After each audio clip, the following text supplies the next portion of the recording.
Havia algo de estranho na expressão de Michuaco. Não era o físico teórico confiante e sempre curioso que costumávamos ver na televisão desvendando casualmente os mistérios do cosmos. Não desta vez ele hesitou. Sua voz falhou. Seu olhar se demorou por muito tempo em uma única imagem atrás dele.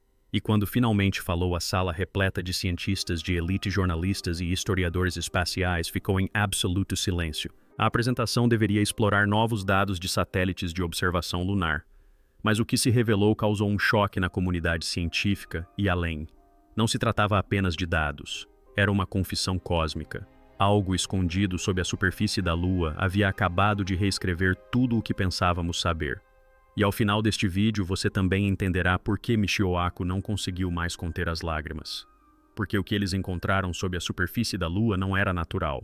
Kaku começou com uma revelação que desmantelou décadas de consenso. Utilizando satélites de imageamento quântico profundo recém-implantados, pesquisadores escanearam o subsolo da Lua com uma tecnologia mais avançada do que qualquer outra tentada anteriormente.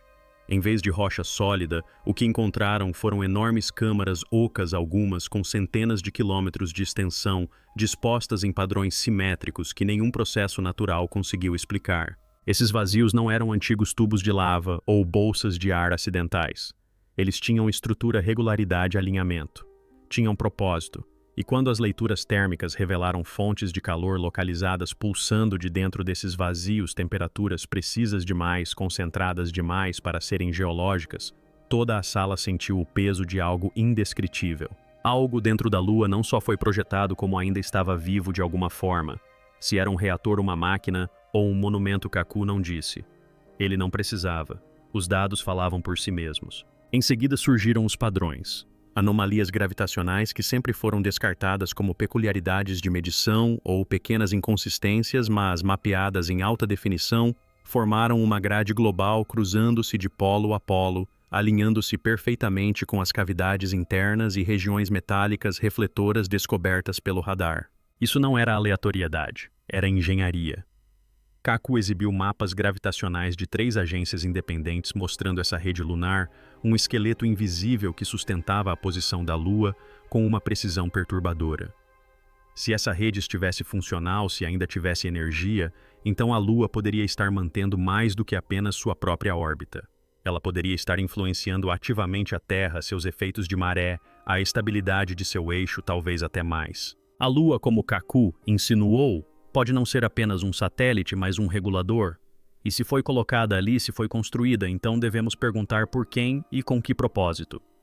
Ao passar da ciência para a mitologia, a voz de Kaku assumiu um tom mais solene. Ele mostrou representações de textos sumérios, maias e egípcios, culturas que faziam referência à Lua não como um objeto sempre presente, mas como uma chegada, uma recém-chegada, até mesmo uma mestra. Citou histórias de noites sem lua e deuses celestes descendo dela. Até então tínhamos visto isso como metáfora poética. Mas sobrepostos aos dados lunares, os antigos mitos começaram a soar como avisos, como memórias fragmentadas preservadas por meio de simbolismos. Até mesmo os eclipses lunares, antes explicados como mera coincidência astronômica, ganharam um novo significado.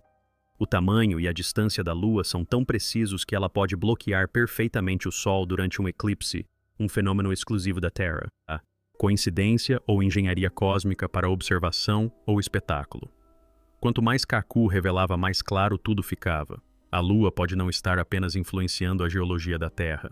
Ela pode estar guiando sua consciência há milênios. O ato final foi o mais arrepiante. Utilizando o radar de subsuperfície e tomografia de alta frequência, cientistas identificaram materiais reflexivos sob a crosta lunar, metais desconhecidos pela ciência moderna, dispersos em arranjos geométricos que absorviam e redirecionavam ondas de radar de maneiras não naturais. Não se tratavam de minérios naturais. Essas eram ligas projetadas para uma função específica. Quando submetidas a testes de estresse simulados em modelos virtuais, esses materiais se comportaram como blindagem, como materiais de revestimento, feitos para suportar tempo, pressão e até impactos. Kaku sugeriu sem afirmar categoricamente que poderíamos estar diante de vestígios de uma máquina antiga, ou pior, de um sistema adormecido à espera de ser ativado. Os sismos lunares, aqueles estranhos ecos sísmicos registrados desde as missões Apollo, começaram a soar menos como gemidos geológicos e mais como movimentos sinais, reverberações de algo interno. A Lua não era mais apenas misteriosa, estava respondendo. E isso significava uma coisa: algo dentro dele ainda estava ouvindo. Uma das revelações mais perturbadoras que Mioako trouxe à luz não era novidade. Estava escondida à vista de todos há mais de 50 anos. Durante a missão Apollo 12, engenheiros da NASA colidiram deliberadamente o estágio de ascensão do módulo lunar contra a superfície da Lua para medir a atividade sísmica. O que eles registraram foi tão bizarro que muitos descartaram como uma anomalia técnica. A Lua vibrou como um sino por quase uma hora. Mas agora, com uma nova compreensão de sua estrutura interna e materiais, esses dados ressurgiram como um aviso há muito esquecido. Rochas naturais não ressoam dessa forma, a menos que sejam ocas ou pior, ocas e reforçadas. Kaku mencionou novas simulações realizadas com modelos geológicos com inteligência artificial que confirmaram as únicas explicações plausíveis. Ou a Lua é vastamente diferente de todos os outros corpos planetários que estudamos, ou não é um corpo planetário no sentido convencional. O que torna isso ainda mais arrepiante é que eventos de impacto semelhantes produziram posteriormente os mesmos ecos cristalinos consistentes em várias missões Apollo. A Lua estava reagindo como um instrumento afinado. E agora temos que perguntar quem construiu o instrumento e por que ele foi projetado para reagir a colisões. Kaku então voltou sua atenção para um mistério que vinha crescendo silenciosamente no submundo científico há anos: as estranhas emissões da Lua. Radioastrônomos têm detectado rajadas de baixa frequência vindas do lado escuro da Lua. Padrões de atividade eletromagnética que não correspondem a nenhuma interação geológica ou solar conhecida. Esses sinais são altamente localizados, ocorrendo em coordenadas específicas e em intervalos consistentes, como se respondessem a posições orbitais ou mesmo às fases lunares. Ao serem filtradas por algoritmos avançados de processamento de sinais, algumas dessas emissões revelaram padrões repetitivos semelhantes a sinais digitais pulsos que lembravam estranhamente a linguagem de computador primitiva. Seria um farol esquecido. Um sistema de vigilância adormecido há muito tempo. Kaku não chegou a confirmar, mas o fato de essas frequências aumentarem quando sondas espaciais passam atrás da Lua não é mais visto como mera coincidência. O que quer que esteja sob aquela superfície empoeirada pode não ser apenas uma relíquia. Pode ser que esteja ciente disso e talvez até mesmo ciente da nossa presença. Um dos aspectos matematicamente mais intrigantes da Lua é sua órbita. É quase como se ela tivesse sido posicionada com precisão cirúrgica. O tamanho e a distância da Lua permitem que ela cubra perfeitamente o Sol durante eclipses totais, um fenômeno que não ocorre em nenhum outro lugar do nosso sistema solar. Mas isso é apenas o começo. Kaku revelou simulações orbitais mostrando que a trajetória da Lua é tão estável que desafia a deriva gravitacional a longo prazo. A maioria das luas do sistema solar apresenta alguma oscilação, algumas irregularidades ao longo de milênios. A nossa não. Ainda mais bizarro, a velocidade de rotação da Lua está perfeitamente sincronizada com a da Terra, de modo que vemos apenas um lado dela. Esse acoplamento de maré é apresentado nos livros didáticos como uma coincidência resultado das forças gravitacionais. Mas a probabilidade de ocorrer de forma tão ideal, criando um mecanismo de eclipse perfeitamente consistente, é astronomicamente baixa. É como se a Lua tivesse sido projetada não apenas para orbitar, mas para desempenhar funções, agir, guiar ou até mesmo monitorar. E Miokaku, geralmente otimista, não conseguia mais considerar essa configuração natural. Talvez a parte mais perturbadora da apresentação de Kaku não tenha envolvido dados científicos. Envolveu o que foi apagado.